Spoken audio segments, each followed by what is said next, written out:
नमस्कार दोस्तों, एक नए वीडियो में आप सभी लोगों का बहुत बहुत स्वागत है। तो चलिए शुरू करते हैं आज का अपना वीडियो। एकादशी का व्रत बहुत ही प्राचीन और बहुत ही पवित्र व्रत है। एकादशी तिथि सबसे उत्तम तिथि मानी जाती है और एकादशी व्रत सबसे उत्तम व्रत माना जाता है। प्राचीन काल में हर घर में और हर व्यक्ति एकादशी का व्रत करता था। आज के आधुनिक काल में लोग इसके प्रति अवेयर हो रहे हैं। लोग जानना चाहते हैं कि एकादशी तिथि क्या है, एकादशी व्रत क्या है, इसके करने के क्या नियम हैं, ये कैसे किया जाता है, इसमें दान पुण्य कैसे किया जाता है, इसका पारण कब कैसे होता है। बहुत सारे प्रश्न, मैं उन सभी प्रश्नों का स्टेप बाय स्टेप आज आपको रिप्लाई करूंगी। तो अगर ये वीडियो आप पूरा देख लेते हैं तो एकादशी से संबंधित आपको कोई अन्य वीडियो देखने की जरूरत नहीं पड़ेगी, क्योंकि इस वीडियो में मैं एकादशी से संबंधित सारे प्रश्नों का, मन में उठने वाले सारी शंका का समाधान कर दूंगी। इस वीडियो को लास्ट तक बिना स्किप किए देखिएगा, ताकि एकादशी व्रत से संबंधित आपके मन में जितने भी डाउट्स हैं, जितने भी प्रश्न हैं, उन सभी का समाधान आपको इस वीडियो में मिल जाए। दोस्तों, पहले आइए समझते हैं कि एकादशी तिथि क्या होती है। हर महीना दो भाग में डिवाइड होता है, एक कृष्ण पक्ष और दूसरा शुक्ल पक्ष, और दोनों ही पक्ष 15-15 दिन के होते हैं। तो इन 15 दिनों में जो 11वां दिन होता है वह एकादशी तिथि कहलाती है। तो इस तरीके से हमारा एक महीने में 2 एकादशी तिथि हमको मिलती है। तो इस तरीके से हमारा एक महीने में 2 एकादशी व्रत पड़ गए। तो एक साल में 12 महीना होता है, एक साल में पूरी 24 एकादशी पड़ती है। हिंदू कैलेंडर में हर 3 साल के बाद एक अतिरिक्त महीना जुड़ता है। 30 दिन का मास जुड़ता है, जिसको हम पुरुषोत्तम मास, अधिक मास भी बोलते हैं, और कुछ लोग इसे मलमास भी कहते हैं। तो कभी भी गलती से मलमास शब्द यूज नहीं करना चाहिए, क्योंकि ये जो अधिक मास होता है भगवान विष्णु को समर्पित महीना होता है। मल का मतलब होता है विष्ठा, अर्थात पॉटी। तो जो महीना भगवान विष्णु को समर्पित है उसे हम इस नाम से कैसे बुला सकते हैं। तो कभी भी ये शब्द यूज मत कीजिए। हमेशा अतिरिक्त महीना जो हमारा होता है, हर जो 3 साल पे पड़ता है, उसे अधिक मास और पुरुषोत्तम मास करके बुलाइए। तो जिस साल अधिक मास लगता है उस साल हमारी पूरी टोटल 26 एकादशियां पड़ती हैं। वैसे नॉर्मली हमारा 24 एकादशी होता है, लेकिन जिस साल अधिक मास लगता है उस साल हमारी 26 एकादशियां हो जाती हैं। और इन सारी 26 एकादशियों का अलग अलग नाम है। एकादशी के व्रत में अन्न ग्रहण करना वर्जित होता है। जैसे कुछ व्रत हमारे हैं, जैसे प्रदोष का व्रत है, बृहस्पतिवार का है, शुक्रवार का है, मंगलवार का है, रविवार का है, और भी बहुत सारे व्रत हैं। उसमें लोग दिन भर व्रत करते हैं और सूर्यास्त के बाद अन्न ग्रहण कर लेते हैं। लेकिन एकादशी में ऐसा नहीं होता है। सपोज कीजिए कि आज आपने एकादशी का व्रत किया है, तो आज के सूर्योदय से लेके अगले दिन के सूर्योदय तक आपको अन्न ग्रहण नहीं करना है। जब आप पारण कर लेंगे उसके बाद ही आपको अन्न ग्रहण करना होता है। एकादशी के व्रत में आप सेंधा नमक प्रयोग कर सकते हैं। एकादशी व्रत को 4 तरीके से हम कर सकते हैं। सबसे उत्तम और सबसे श्रेष्ठ कही जाने वाली विधि होती है, वो होती है निर्जल तरीके से करना। निर्जल का मतलब होता है बिना जल ग्रहण किए। तो इसका ये करने का तरीका क्या है, इसमें आपको आज के सूर्योदय से लेके जिस दिन आपने व्रत किया है उस दिन के सूर्योदय से लेके अगले दिन के सूर्योदय तक आपको जल ग्रहण नहीं करना है। पारण करने के बाद ही आपको जल ग्रहण करना होता है। ये सबसे उत्तम और श्रेष्ठ विधि मानी जाती है। इसके बाद आप दिन भर केवल जल ग्रहण करके इस व्रत को कर सकते हैं। इसके बाद तीसरे नंबर पे आप है कि आप केवल फल और जल खा के इस व्रत को कर सकते हैं। इसके बाद चौथे नंबर पे आता है कि आप इस व्रत में जो खाने योग्य चीजें होती हैं, जैसे आलू है, सिंघाड़े का आटा है, कुट्टू का आटा है, मूंगफली मखाना है, लौकी है, इन सभी का आप कुछ भी बना के आप ग्रहण कर सकते हैं। एकादशी का व्रत बहुत ही आसान और बहुत ही सरल है। इसको हर उम्र का व्यक्ति कर सकता है, चाहे वो पुरुष हो, चाहे स्त्री, चाहे बच्चा, चाहे बूढ़ा, चाहे विधवा, चाहे सुहागन, कोई भी इस एकादशी को कर सकता है। यह व्रत क्योंकि सबसे उत्तम और सबसे श्रेष्ठ मानी जाती है। आइए जानते हैं कि एकादशी व्रत करने का नियम क्या है। एकादशी का व्रत बहुत ही साधारण ढंग से, बहुत ही सिंपल तरीके से किया जाता है। जिस दिन हमारा व्रत है उस दिन सुबह जल्दी उठिए। उठने के बाद स्नान करने के पश्चात आप सूर्यदेव को अर्घ दीजिए। अर्घ देने के पश्चात आप अपने मंदिर की साफ सफाई करने के पश्चात अपना दीपक प्रज्वलित कीजिए। दीपक प्रज्वलित करके व्रत का संकल्प लीजिए। संकल्प लेने के पश्चात आपके जो भी इष्ट देव हैं, भगवान विष्णु, भगवान श्री राम, भगवान कृष्ण, जो भी आपके इष्ट देव हैं, उनका पंचोपचार विधि से पूजन कीजिए, उन्हें भोग लगाइए। इस दिन आप अन्न का भोग भी भगवान को लगा सकते हैं, क्योंकि व्रत हमने किया है, भगवान जी ने नहीं किया है। तो आप उन्हें अन्न का भी भोग लगा सकते हैं और फलाहार का भी भोग लगा सकते हैं। उसके पश्चात जितना आपके पास समय है उसके अनुसार भगवान का नाम जप कीजिए। ज़्यादा से ज़्यादा मंत्रों का जाप कीजिए। इस दिन भगवान का भगवद गीता का पाठ कीजिए, श्रीमद् भागवतम का पाठ कीजिए।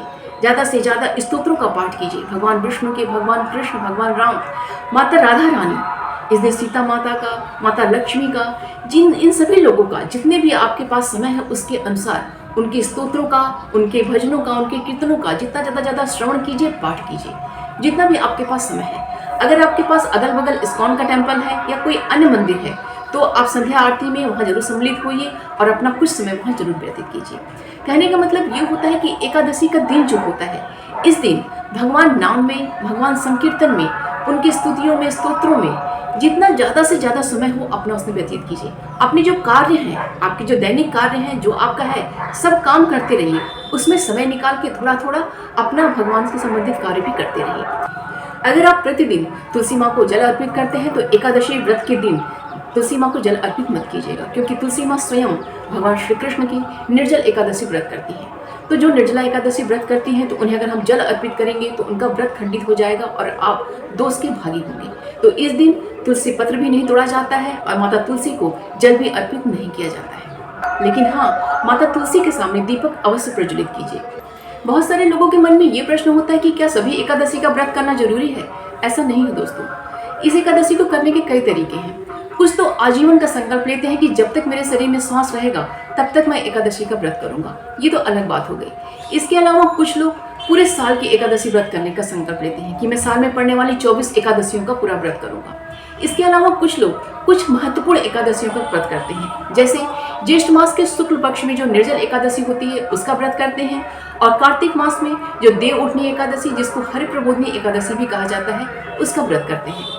तो कुछ लोग महत्वपूर्ण एकादशियां केवल करते हैं और कुछ लोग अपनी विशेष कामना पूर्ति के लिए कुछ खास एकादशियां करते हैं, जैसे पुत्रदा एकादशी है और भी बहुत सारी एकादशियां हैं, अपनी विशेष कामना पूर्ति के लिए उसको करते हैं। तो ऐसा नहीं है कि जैसे मैंने निर्जल एकादशी किया या मैंने हर प्रबोधनी एकादशी का व्रत किया तो मुझे सारी एकादशियां ही करनी है। आप कोई एक व्रत भी एकादशी का कर सकते हैं और उसके बाद आप एकादशी का व्रत मत कीजिए, आपकी स्वेच्छा के ऊपर है। तो प्रश्न यह आता है कि अगर हम एकादशी का व्रत शुरू करना चाहते हैं तो किस एकादशी व्रत से शुरू करें?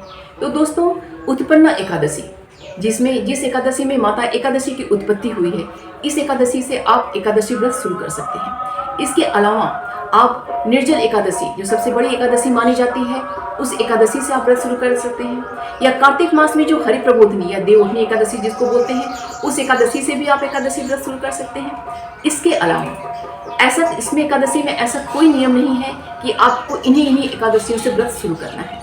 आप किसी भी महीने की किसी भी एकादशी से व्रत शुरू कर सकते हैं, क्योंकि भगवान नाम के लिए, भगवान को समर्पित होने के लिए कोई भी एकादशी विशेष नहीं है।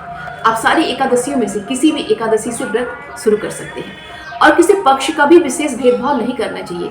कृष्ण पक्ष और शुक्ल पक्ष दोनों ही पक्षों की एकादशियां एक समान होती हैं। तो आप किसी से भी, आपका जब इच्छा करे, आप किसी भी एकादशी से व्रत शुरू कर सकते हैं। एकादशी व्रत के दिन सबसे ध्यान देने वाली बात जो होती है कि हमें इस दिन शारीरिक, मानसिक और वाचिक तीनों तरीके से जो होने वाले अपराध होते हैं उनसे बच के रहना चाहिए। वो कैसे हम बच सकते हैं? शारीरिक अपराध वो अपराध है जिससे हम किसी को गाली न दें, किसी से हम मारपीट न करें तथा कोई हिंसा का कार्य हम ना करें, तो हम इसे शारीरिक अपराध से बच सकते हैं। मानसिक, हम किसी के बारे में गलत ना सोचें, गलत किसी का देख के सुन के हम बहुत ज़्यादा खुश ना हों, या किसी का मन से मन किसी को कुछ गलत ना बोलें या गलत ना चाहें किसी के बारे में हम, ये मानसिक अपराध से हम बचें। इसके अलावा वाणी से, अपने वाणी से हम किसी को भी अपशब्द ना बोलें, किसी की निंदा, चुगली आदि का कार्य ना करें। इसीलिए इस दिन ज़्यादा से ज़्यादा भगवान का नाम जप और मंत्रों का जाप करने के लिए कहा जाता है। जितना महत्वपूर्ण एकादशी का व्रत रखना होता है उतना ही महत्वपूर्ण इसका पारण भी होता है। तो एकादशी का जो पारण मुहूर्त आपको बताया गया है, हमेशा एकादशी व्रत का पारण उसी मुहूर्त के अंदर करना चाहिए, अन्यथा आपका व्रत जो होता है वो पूर्ण नहीं माना जाता और उसका व्रत का आपको पूर्ण लाभ नहीं मिलता है। और पारण करने से पूर्व हमेशा ही दान कार्य कर लेना चाहिए, दान करने के पश्चात ही पारण करना चाहिए। एकादशी व्रत में दान कार्य भी बहुत ही महत्वपूर्ण होता है। तो आइए जानते हैं कि क्या दान करना श्रेष्ठ होता है। देखिए दोस्तों, दान कार्य हमेशा मौसम के अनुकूल करना चाहिए, क्योंकि अगर हम गर्मी के मौसम में दान कार्य कर रहे हैं तो गर्मी में जो चीज़ें हम स्वयं प्रयोग करते हैं या अन्य लोग प्रयोग करते हैं उन्हीं चीज़ों का हमें दान करना चाहिए। और ठंडी के मौसम में अगर हम दान कार्य कर रहे हैं तो जो चीज़ें ठंडी में हम स्वयं प्रयोग करते हैं या अन्य लोग करते हैं उन वस्तुओं का ध्यान करना चाहिए, वो सबसे श्रेष्ठ माना जाता है। और हम एकादशी के व्रत में हम भगवत गीता और श्रीमद् भागवतम का भी दान कर सकते हैं। अर्थात कहने का मतलब धार्मिक पुस्तकों का भी हमें दान करना चाहिए। ये आपका एक विद्या दान हो गया, ये बहुत ही उत्तम दान है। और दान कार्य हमेशा सुयोग्य व्यक्ति को ही करना चाहिए, सुयोग्य ब्राह्मण को ही करना चाहिए। और एकादशी के दिन कभी भी अन्न का दान नहीं करना चाहिए। अन्न का दान हमेशा जिस दिन हमने पारण किया है उस दिन करना चाहिए। और चावल का दान तो कभी भी भूल से एकादशी के दिन नहीं कीजिएगा, वो हमेशा जिस दिन आपने पारण किया है उसी दिन कीजिएगा, क्योंकि एकादशी के दिन चावल खाना, चावल दान करना दोनों ही वर्जित होता है। एकादशी के ठीक एक दिन पहले अर्थात दशमी को घर की साफ सफाई करने के लिए क्यों कहा जाता है, अपना बाल धुलने के लिए क्यों कहा जाता है, मांस मछली का सेवन करने के लिए, प्याज लहसुन का सेवन नहीं करने के लिए क्यों कहा जाता है, इस दिन क्यों कहा जाता है कि आप हल्का भोजन कीजिए। इन सब के पीछे दोस्तों एक कारण है। हमारे जो ऋषि मुनियों ने जो नियम बनाए हैं बहुत ही सोच समझ के बनाए हैं। हमें उसका कारण जानना चाहिए कि क्यों बनाया गया है, क्योंकि ये बहुत ही गहरी बातें होती हैं। अगर उनको हम एक बार सोच लेते हैं तो हमारे मन की शंका जो है खत्म हो जाती है। दोस्तों देखिए, अगर हम व्रत के ठीक एक दिन पहले, ये एकादशी में ही नहीं हर व्रत में इस नियम को फॉलो करना चाहिए कि अगर हम एकादशी के ठीक एक दिन पहले अगर हम घर की साफ सफाई कर लिए रहेंगे तो व्रत के दिन हम पूर्ण रूपेण अपना ध्यान केवल भक्ति भाव से लगाएंगे, केवल हम पूजा पाठ में लगाएंगे। अगर हम व्रत के दिन उठ के घर की साफ सफाई करने लगेंगे तो हमारा सारा समय तो साफ सफाई में ही व्यतीत हो जाएगा, हमारा पूजा पाठ में तो ध्यान ही नहीं रहेगा, हमारा आधा समय तो वैसे ही निकल जाएगा। इसीलिए एक दिन पहले ही आपको घर की साफ सफाई करने के लिए बोला जाता है। आपको बाल धुलने के लिए क्यों कहा जाता है, क्योंकि आप मेंटली प्रिपेयर होइए। ऐसा नहीं है कि एकादशी के दिन आप बाल धुल लेंगे तो आपको कोई दोष लग जाएगा। एकादशी से पहले अगर आप बाल धुलते हैं तो आप ब्रह्मचर्य का पालन करते हैं।